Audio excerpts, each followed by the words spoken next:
Voilà, je suis bien vénère, franchement, avant de commencer ce commentary, je vous dis bonjour à tous. Aujourd'hui, on se retrouve pour l'épisode numéro 15 de la série Serial Murder. J'espère que vous serez au rendez-vous. Non, je rigole, bien sûr. Donc, c'est juste une vidéo comme ça que je fais. J'ai décidé de parler d'un tueur en série allemand. Donc, pour cet épisode numéro 15, on va parler du tueur en série le plus connu de l'histoire de l'Allemagne. Parce que bon, je me suis dit, les Américains, c'est bien, tu vois, on fait des tueurs en série qui viennent des États-Unis à chaque fois.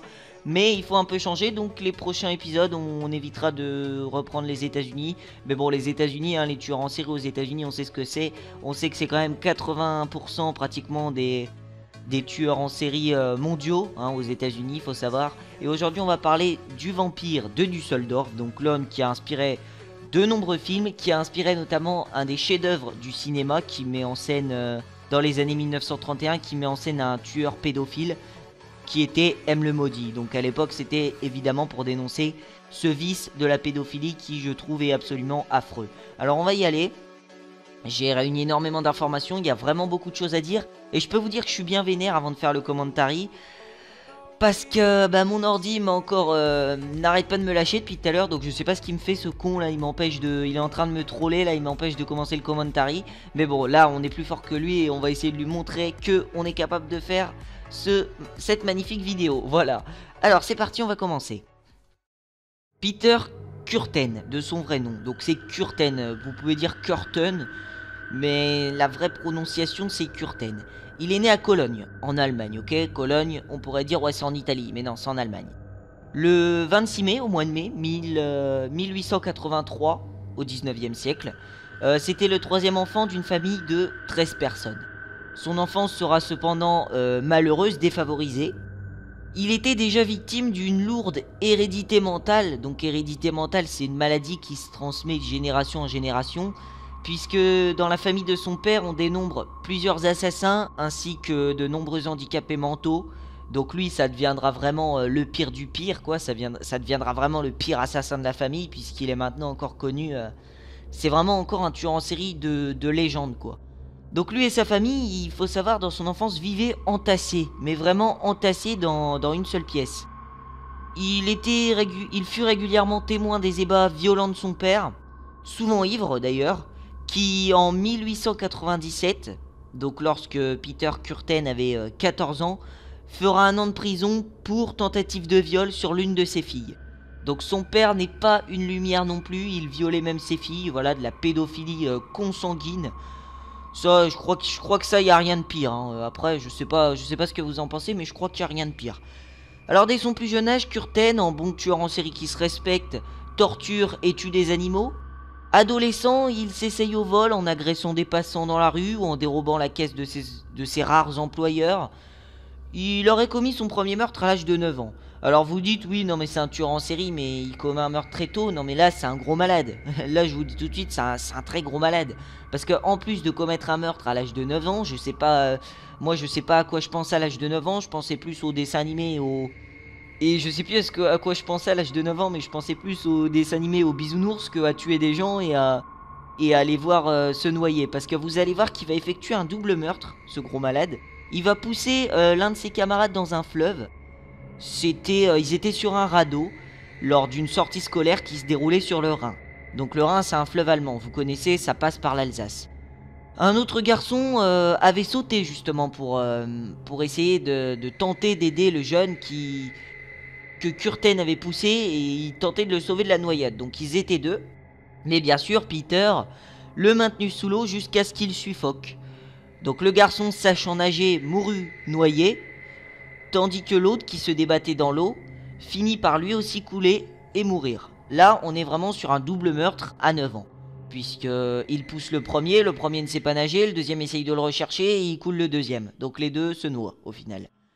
Donc la mort à l'époque sera perçue comme un accident, et Peter Kürten, il est déjà un monstre à l'âge de 9 ans, il sortira vraiment indemne de cette expérience et loin de toute sanction.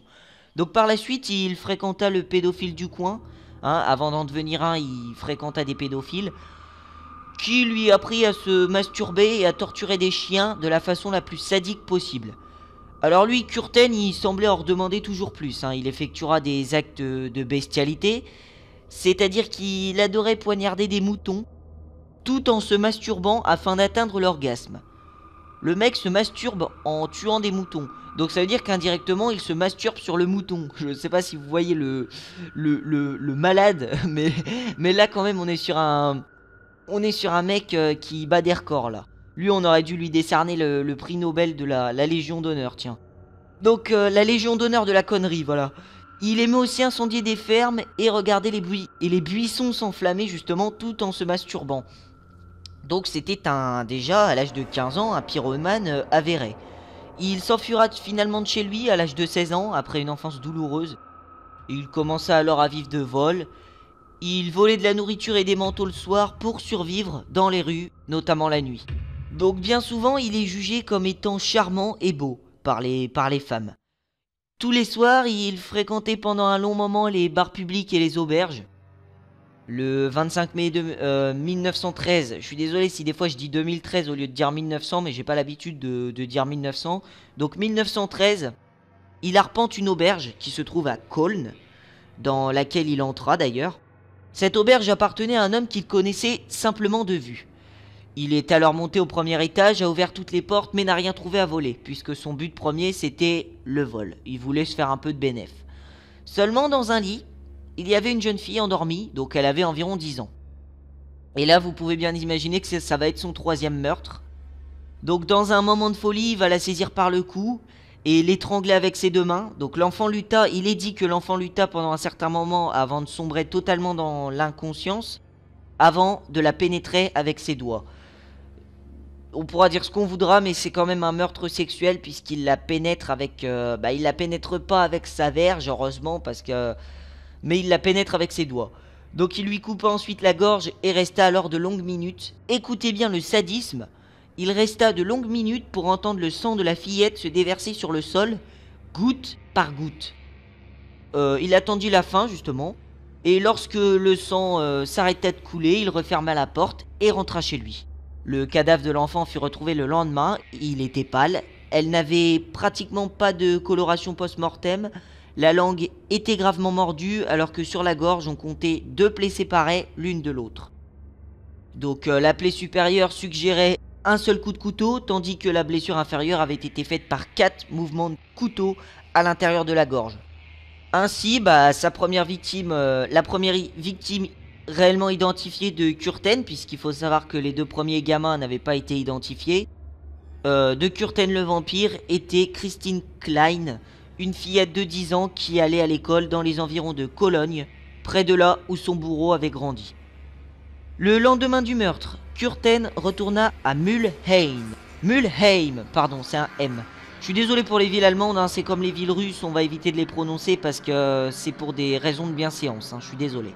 Donc dans un café juste en face de l'auberge des Klein, puisque la fille qu'ils avaient tuée était la fille du patron, justement, de l'auberge. Il s'assit pour boire une bière et là il revient, on remarquera souvent d'ailleurs, vous le remarquerez dans la suite de la vidéo, cette mentalité sadique. Il revient à chaque fois sur les lieux de ses crimes puisque ça l'excite en fait. Donc il s'assit pour boire une bière comme je vous ai dit et remarqua plus tard que tout le monde autour parlait avec horreur du meurtre qui avait eu lieu la veille. Toute l'Allemagne était déjà au courant, enfin pas toute l'Allemagne mais tout l'ouest de l'Allemagne était déjà au courant de cet horrible meurtre. Curten, à ce moment-là, fou de joie, sentait le monstre s'éveiller en lui. Il n'y a pas d'autre mot. Avec une motivation sanguinaire, il allait bientôt commencer une série de meurtres visant les habitants de Düsseldorf, pendant une période de 8 ans. De 1913 à 1921, il ne se passa rien. Il semblait vivre une vie parfaitement normale et respectable. Il contrôlait ses pulsions en tuant des animaux, ou en incendiant des buissons. Voilà comment il arrivait à contrôler ses pulsions de meurtre. On peut voir que ses perversions sont quand même déjà parties extrêmement loin. Mais tout va déraper par la suite. En 1921, il sera envoyé en prison pour des délits mineurs et c'est à ce moment-là, à sa sortie, qu'il se rendra dans un bois. Et il va tenter d'étrangler une jeune femme qui parviendra à s'enfuir. Il fréquenta ensuite une jeune fille, se prétendant amoureux d'elle, mais un jour, voyant ses avances repoussées, attention ce qu'il va faire là à ce moment-là, il se vengea en lui lançant une hache à la tête, la manquant de peu. Alors il se dit amoureux d'elle, mais il lui balance une hache à la tête. Il la prend pour un jeu de fléchettes. Donc le père de la victime, furieux, absolument furieux, je sais pas ce que vous ça vous ferait si on s'en prenait à votre fille comme ça, donc vint lui rendre visite pour le remettre à l'ordre. Curten l'accueillit à coups de revolver, et heureusement manqua sa cible une nouvelle fois. L'ensemble de ses agissements lui valurent une condamnation à 2 ans de prison. Moi, le fait qu'il essaye de fracasser sa victime avec une hache, ça me fait penser à un tueur en série que je vous ai présenté. D'ailleurs, je fais de nombreux rapprochements, mais comme ça, si jamais vous passez là et que vous aimez cette vidéo, vous pourrez peut-être aller voir l'autre. Ça me fait penser à Donald Gaskins. Le fait d'essayer de trancher quoi, une tête avec une hache, c'est complètement fou, mais ça me fait penser à Donald Gaskins. En 1925, il fut remis en liberté à Düsseldorf et n'avait au final pas du tout changé. Il continuait de se réjouir devant le coucher du soleil. Pourquoi est-ce qu'il se réjouissait, il se réjouissait, je dis bien, devant le coucher du soleil? Parce que le coucher du soleil, il était rouge sang. Et plus les jours passaient, et plus il sentait un instinct de vampire grandir en lui. Les policiers de Düsseldorf ont d'abord été mis au courant de l'atrocité d'un meurtre, puis retrouvèrent effectivement le corps de Rosa Holliger. C'était une jeune fille de 8 ans, elle avait été retrouvée sous une haie. Elle avait été poignardée à 13 reprises et le tueur avait brûlé son corps à l'essence. Il avait également poignardé sa victime à l'intérieur du vagin. Elle a 8 ans et il la poignarde à l'intérieur du vagin. Donc seulement 5 jours après le meurtre de la fillette de 8 ans, un mécanicien de 45 ans lui aussi est retrouvé poignardé à mort sur une route. Il avait reçu précisément 20 coups de couteau, dont plusieurs dans la tête. Le lendemain, Curten était retourné une fois de plus sur le lieu du crime et avait même eu l'audace d'entamer une conversation avec un policier sur le site. Le corps de l'homme était dans un sale état et le tueur avait apparemment bu le sang s'écoulant au niveau de la tempe qu'il avait perforée. Vous voyez qu'il retourne sur les lieux du crime puisque, comme je vous l'ai dit, c'est triste à dire mais c'est le mot. Ça l'excite, voilà, ça l'excite. Moi, je sais pas, il y a d'autres choses qui pourraient m'exciter. Peggy 18. Mais lui, le fait qu'il excite, c'est ses meurtres. Et de retourner sur les lieux du crime, ça l'excite encore plus. Ça l'excite une deuxième fois, en tout cas. Peu de temps après cette série de meurtres, un idiot, nommé Strasberg, mais alors lui, il a rien compris à la vie, c'est vraiment l'idiot du village.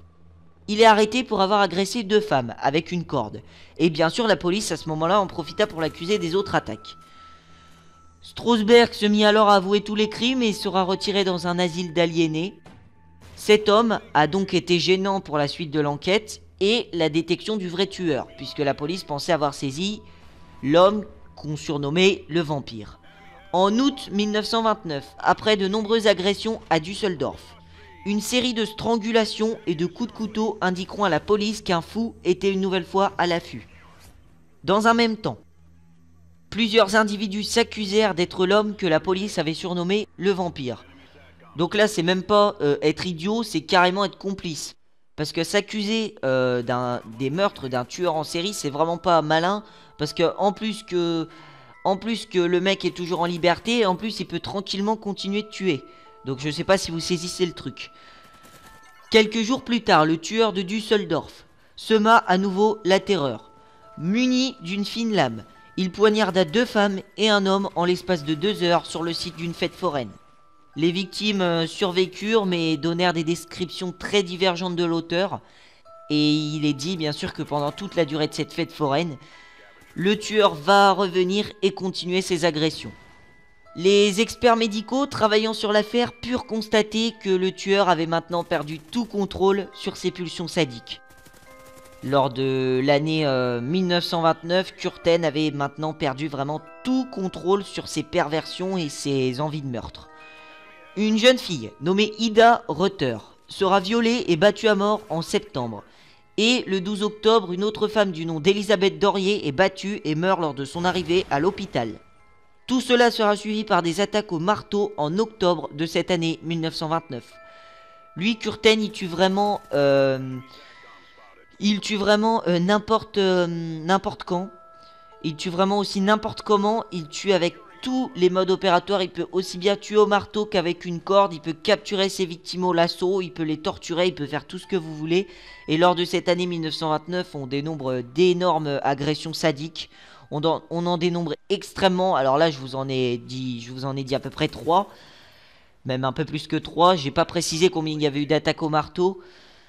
Mais il y en a eu au moins une dizaine. Hein. Il a agressé au moins une dizaine de personnes en 1929.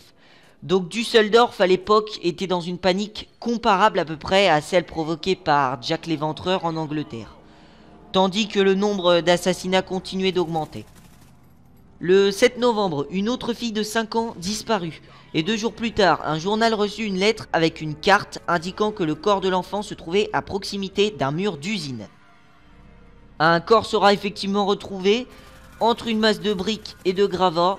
Je suis désolé pour ceux que ça peut choquer, mais je dois le dire, bon, c'est peut-être pas si transcendant que ça, mais pour moi ça fait beaucoup parce que c'est un meurtre sur un enfant déjà. Donc la petite fille avait été étranglée et poignardée 35 fois. J'ai peur que ça choque, 35 fois c'est beaucoup. Mais voilà, donc en mai 1930, une terreur pure avait saisi Düsseldorf et le vampire était toujours en cavale. Des policiers en civil étaient alors postés à chaque coin de rue, redoublant de surveillance. Voilà jusqu'où il nous a mené, le vampire de Düsseldorf. Et vous allez voir, il a été arrêté vraiment par une... mais c'est vraiment un énorme concours de circonstances par lequel il a été arrêté. Il n'en finissait plus d'agresser des personnes, que ce soit des enfants ou des vieillards. Franchement, il s'en prenait à tout le monde. Et c'est Maria Budlik, bon bref, le D est avant le L, hein, vous saurez. Donc c'est une touriste qui est déplacée en Allemagne, qui connaissait pas trop les environs, qui se fit agresser par le vampire. Donc elle va être prise en... Là je vous résume le meurtre, hein, je vous résume enfin c'est pas un meurtre, mais je vous résume brièvement l'agression. Elle va être prise en... C'est un homme en fait qui va proposer de lui montrer la ville, et elle va se méfier. Elle était déjà au courant qu'il y avait un homme pas très recommandable qui traînait à Düsseldorf. Et justement, elle va se méfier du premier homme, et un deuxième homme va l'accueillir bras ouverts, un certain Peter Curten, à qui elle fera entièrement confiance. Curten va l'amener chez lui, va l'agresser, et va lui dire à la fin de l'agression « Est-ce que vous vous souviendrez d'où j'habite ?» Donc Maria va lui répondre non, et Curten va la laisser partir. La jeune fille ne porta pas plainte, mais décida de raconter sa mésaventure par lettre à une amie du nom de Bruckner. C'est alors qu'un hasard incroyable joua son rôle. Un énorme concours de circonstances, comme je vous l'ai dit. Un facteur trop pressé déposa la lettre destinée à Bruckner dans la boîte aux lettres de Frug Broman. Lorsque celle-ci ouvrit la lettre, elle fit immédiatement le rapprochement avec le vampire recherché et contacta la police. Il faut savoir également qu'une somme importante était promise à celui qui permettrait d'arrêter le tueur traqué par tout l'ouest allemand. Maria Budlik, alors contactée par la police, confirmera se souvenir du nom de la rue où habitait l'homme en question. Elle conduira alors les enquêteurs sur place et désigna l'immeuble portant le numéro 71. Curten, qui rentra à ce moment-là, réussit à prendre la fuite. De retour dans leur bureau, les policiers identifièrent l'occupant des lieux comme étant Peter Curten et découvrirent l'importance de son casier judiciaire. Il apparut également que Curten avait fait l'objet de 3 lettres de dénonciation. Ces lettres étaient passées inaperçues dans le flot de dénonciations alors reçues par les policiers. Les policiers avaient reçu 900 000 lettres de dénonciation. C'est pour vous dire à quel point il était connu, à quel point le vampire était recherché et à quel point l'affaire avait fait subissait un énorme battage médiatique. À ce moment-là, on ne prenait en compte plus que ça. C'était vraiment à Düsseldorf, les policiers n'avaient plus qu'une idée en tête, c'était arrêter ce pédophile violeur, cet assassin tueur. C'était vraiment le vampire en priorité. Le 23 mai 1930, il s'arrangea pour rencontrer discrètement sa femme et lui avoua alors être le vampire de Düsseldorf. Afin d'assurer l'avenir de son épouse, il lui proposa d'être celle qui le dénonçait afin qu'elle puisse toucher la récompense promise pour la capture du monstre. Ils se séparèrent et se donnèrent rendez-vous le lendemain devant l'église Rochus pour l'acte final, à l'heure et à l'endroit prévus. Son arrestation fut officialisée le 24 mai 1930. Les policiers étaient maintenant pratiquement persuadés que le vampire de Düsseldorf venait d'être capturé. Et effectivement, donc son procès s'ouvrit le 1er avril 1931. Dès le début des débats, il s'amusa à revendiquer plusieurs meurtres, notamment un double meurtre pour lesquels 2 innocents avaient été condamnés à mort. Il avoua aussi une 50aine d'autres meurtres, dont 16 lui furent officiellement reconnus. Cependant, la cour le jugea bien comme un psychopathe et le définira saint d'esprit. Le 23 avril 1931, un an après son arrestation, en moins d'1 heure et demie de délibération, les jurés le condamnèrent à 9 peines de mort. Il tenta de faire appel car aucune exécution capitale n'avait été réalisée en Allemagne ces dernières années. Mais son appel fut rejeté, Kürten allait être exécuté le lendemain. La nuit durant, il écrira aux familles des victimes pour implorer leur pardon, notamment à la mère de l'enfant de 5 ans, qu'il avait poignardé à 35 reprises, qui, après le meurtre de sa fille, avait été transférée dans un institut psychiatrique. Le lendemain, se présentant devant la guillotine, ses derniers mots furent... C'est le principe typique du tueur en série, lorsque les perversions l'emportent sur la réflexion, le tueur se fout de vivre ou de mourir. On voit ça chez la plupart des énormes tueurs en série, les mecs qui ont fait des actes totalement affreux, totalement barbares et obscènes, se foutent de vivre ou de mourir en fait. Et là, Kürten, c'est l'exemple typique, puisqu'il va dire, ses derniers mots seront... J'espère seulement que j'aurai le temps d'entendre le sang jaillir de mon corps. Et il est dit aussi qu'il sera fou de joie, qu'il a été fou de joie en tout cas, lorsque le médecin lui a dit qu'après la guillotine, après s'être fait décapiter, il serait encore conscient environ 10 secondes après sa mort. Puisque vous savez que lorsque vous faites décapiter, vous êtes conscient 10 secondes après la décapitation. C'est absolument affreux, mais Kürten était fou de joie lorsqu'il a appris ça. Et après son exécution, son cerveau sera examiné par plusieurs médecins qui ne lui trouvèrent aucune anomalie. Sa femme confirmera plus tard qu'il n'avait jamais été violent à son égard et que, propre et maniaque, il aimait se lever à l'aurore pour écouter les oiseaux chanter. 2 ans plus tard, en Allemagne, un dénommé Hitler prendra le pouvoir et dira vouloir lutter contre les juifs, les homosexuels et les pédophiles, en prenant l'exemple de Peter Kürten, le tueur en série le plus célèbre et le plus macabre de toute l'histoire allemande. Voilà, cette histoire de Peter Kürten nous rappelle aussi, bien évidemment, l'époque nazie. À ce moment-là, lors de son arrestation en tout cas, lors de son arrestation en 1930 et même 1931, on savait que l'Allemagne allait sombrer dans sa pire époque, la pire période de l'Allemagne, l'époque nazie. Et il est sûr et certain, même que si Peter Kürten avait pu vivre à l'époque nazie et ne s'était pas fait guillotiner avant, il est sûr et certain qu'il aurait massacré des juifs. Voilà, et qu'il aurait fait partie du mouvement fasciste d'Hitler. J'espère que vous aurez aimé. C'était Peter Kürten, le tueur en série le plus célèbre de l'histoire allemande, qui est aussi, je pense, le plus fou, le plus affreux. Il faut voir, il est en concurrence avec Fritz Haarmann. Mais voilà, Peter Kürten, c'est encore un homme qui peut fasciner, puisqu'il a inspiré l'un des plus grands chefs-d'œuvre cinématographiques, bien sûr, M le Maudit. Voilà, il n'y a rien d'autre à dire, M le Maudit, c'est vraiment un super film. Même s'il est en noir et blanc, j'ai pu le voir. J'ai aussi pu voir le film sur le vampire de Düsseldorf, le film sur Peter Kürten. Voilà, c'est tout ce que j'ai à vous dire. Je vous laisse écouter, n'hésitez pas à liker, partager, commenter, faire des gosses, vous abonner, vous connaissez la manip, tout est permis. Ciao tout le monde.